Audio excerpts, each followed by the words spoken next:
It's your buddy John back for the week 17 progress update. Welcome back. What a week. I don't know how I feel about this week. It's kind of a mixed bag. We'll get into it, but it kind of left me a little deflated, but more on that in a minute, right? This week, eating went pretty well. I went according to plan for the most part. Uh, 1 pound of tuna, white albacore tuna, my favorite. 2 pounds of chicken, 2.5 pounds of ground turkey, 2 cups of spinach, 10 keto tortilla wraps, 4 cups of bone broth, 7 cups of almond milk, vanilla unsweetened, 7 cups of Equip peanut butter protein powder, 7 cups of unflavored collagen, 7 Alani Dream Floats, my favorite. And then on Sunday, last Sunday, after I do my video and stuff, yeah, I splurged a little bit and had 2 slices of pepperoni pizza from Spare Time, which is like an arcade in the uh, Central Texas area, and I had 5 tacos from Taco Bell. So those would be the two things that aren't particularly great, but even then, calorically, the 2 slices of pizza had more calories, I think, than the 5 tacos I had. So neither here nor there. But I guess that is how we start the week, so it does count. Walking this week, 61.29 miles. I put in a lot of work this week. Didn't even rest on Sunday, which I typically do after I do my video. I did not.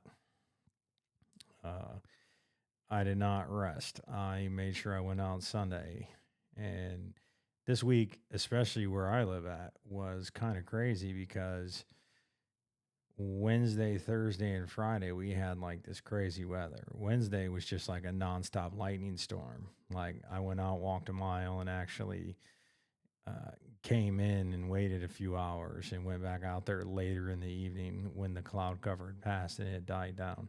And it was like this Wednesday, Thursday, and Friday. So I did walk later than I would have liked to because of the weather. But I still made myself go out there and get it.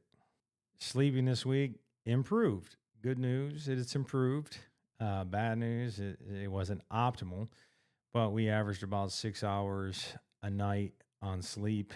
And I guess, when we do the average is kind of misleading because you can have, multiple nights of 3, 4 hours and then have 2 nights at 8, 10 hours. And that makes it seem like, oh, okay, we've been getting like 6 hours a week or 6 hours a night. That's pretty good. Maybe I'll start keeping a more detailed record specifically for each night. But yeah, we averaged just over 6. I don't really think I had like any super long nights. I think the most I ever slept in a night this week was like 8 hours. And we did that a few times. We had a night of 7 hours. So, you know, like I said, 8 is considered optimal. I'd like to get there. We didn't get there this week. We did see an improvement. I think last week was 4 hours a night, so 6 hours a night, just over 6 hours a night here. This week, pretty decent. I liked my chances with that. I felt pretty good about that. Weight training this week, got my 3 days in again. Felt pretty sore. I guess we're just getting swole over here. I'm just kidding, but maybe that's the case. I don't know. I was extra sore though. So look, this is the low end 3 days a week. This isn't where we want to finish at. So 3 days a week for now, we're going to have to take it. I'm fine with it. I was happy with how those sessions went. So no complaints here. Now, this is where things get a little tricky. So I step on the scale this morning, May 4th, and the weight is 232.2, a loss of 1.5 pounds for the week. Now, this I believe is my second lowest weight loss total. And the thing to not get caught up in is, like it's why they tell you don't step on the scale every day. Your weight fluctuates daily. There's no reason to do that to yourself. But I'm going to do something that I don't normally do. And I am going to share some receipts with you because this is how debilitated I was when I saw this result. Because, and just some little information if you don't have it. They say it takes 3,500 calories in a deficit to burn 1 pound of fat, 3,500 calories. So I use the Chronometer app. I've been using it for the last 3 weeks, but I used to use my Fitness Pal. And again, since I've started this, I've always tracked my calories. Always track my calories so I know if I'm over. I know how I feel on a certain amount of calories. Hey, if I feel like crap, we can just go ahead and eat a few more calories here and there so that we can try to optimize my ability to go out there and walk and have the energy to do it. So I'm going to share with you this. I did like a screen cap of my weekly eating for this week.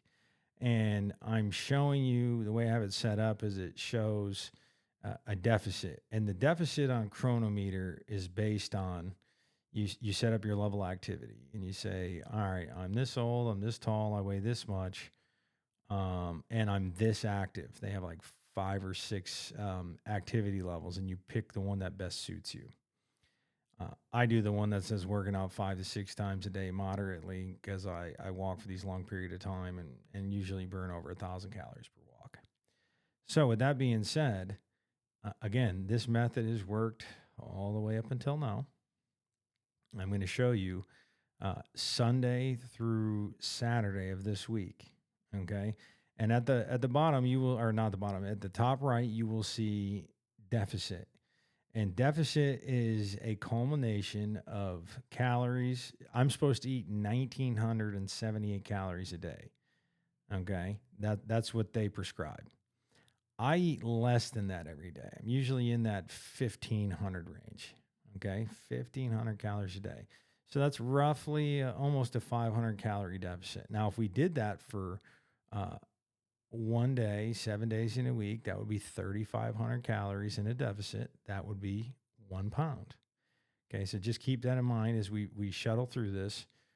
You're going to see, 1,700 calories in a day. And that is calories I didn't eat, or it includes the calories I burned from walking. So that's how these deficits work. Okay. It says I need 2,000 calories a day. If I ate 2,000 calories and I walked 1,000 calories off, it would say that my deficit is 1,000. 1,000 calories a day from walking, taking off of my 2,000 calories I should be eating over 7 days is 7,000 calories, which is 2 pounds. This is set up to lose 2 pounds a week. This is how I monitor what I do and how I've been monitoring what I do since I've started this. So what you'll see is when we get to the end of this calorie deficit for the week is something like 17 or 18,000 calories. Okay. Lots of walks, got a lot of walks in. I was negative calories on my eating. I never overdid it. We're always on the lower end. Okay. So let's just call it 17,000 calories. All right, in a deficit of 17,000. What that means is 17,000 divided by 3,500, and that should have been the weight loss in a perfect world. Okay, so, I don't know. Let's do some math real quick. 4.85 pounds is what the math should have been. That was a masterful editing job. You didn't see me actually pick up my phone and do the math. Probably should have did it before I did the video, but I didn't. So 4.8 pounds would have been, 4.85 pounds would have been what it was based on the deficit that I am in. And we ended up with 1.5. So I was a little dejected about this. I talked to a few people that are really close with me before I came in here to shoot my video. And I said, man, I'm kind of, it's kind of disappointing, right? 61 miles, which I think is the most miles I've walked in a week. These deficits are pretty crazy, like, dang, and this is what I have been doing. All right. And to not see the results I've been seeing really had me to the point where I was like, dude, I don't even feel like doing a video today. I'm just being honest with you. But the homies all refocused me, specifically two that I talked to, and both of their responses were essentially the same.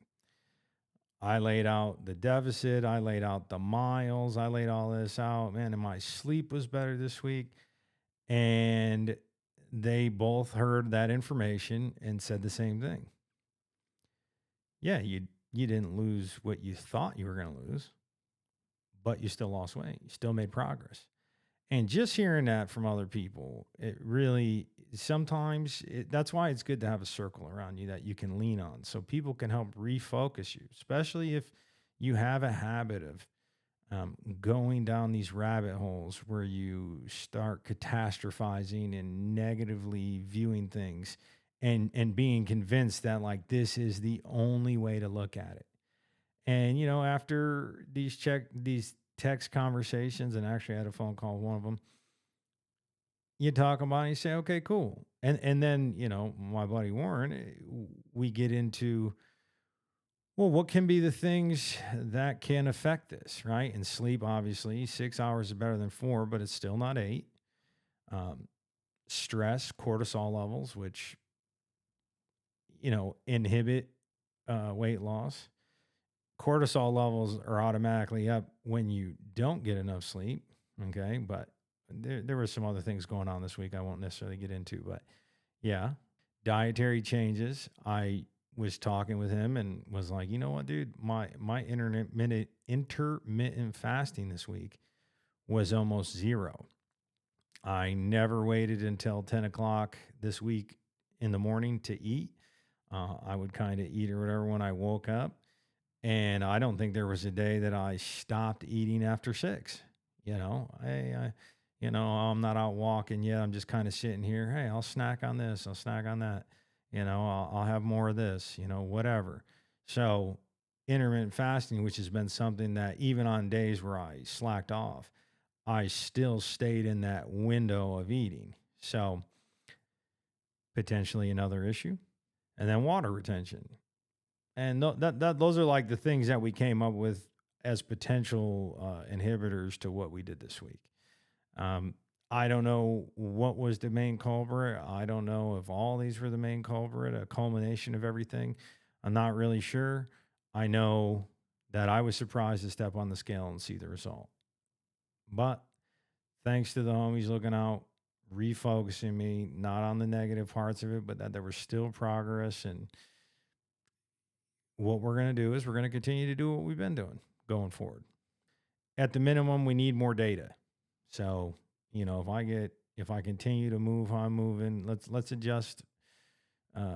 Let's get back into the intermittent fasting. Let's get back into this stuff. And let's see if next week turns out like this week. If it does, then maybe we can narrow down on what the issue is. And if it doesn't, then maybe we pointed to some of these specific things and we're able to address them enough where the effects are minimal. But that's what we're going to do going forward. It is what it is. Progress is progress. We will take it. I will not complain about weeks where I lost weight. Promise you. Big event for the week. I went to the mall this week. Yeah, I went to the mall. Got my amazing Spider-Man shirt on, It was just time.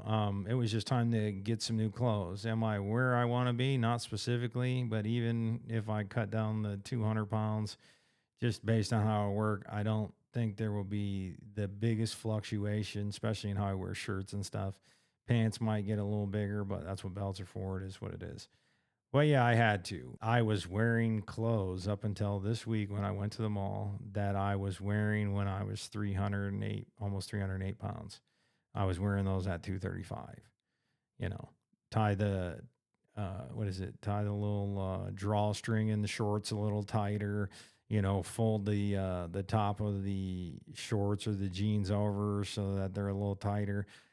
The shirts are overly big, and someone had said something to me like, "Why don't you get some clothes that fit you?" And I'm like, you know what? It probably is time. So it was nice to go to the store and pick up sizes I haven't worn in a long time and try them on, and then even disprove yourself. I pick up some stuff and I'm like, there's no way I'm going to fit these jeans. 36. No, that's not right. Then I go on, put on 36s, and there's actually not only can I fit them, but they're not like I had to squeeze into them, and I'm gonna have to hold my breath for the entirety of wearing them. So it's good feeling. It's a good feeling to get some new clothes. It's a good feeling to care about your appearance. It's a good feeling to say, I care about how I present myself to the world.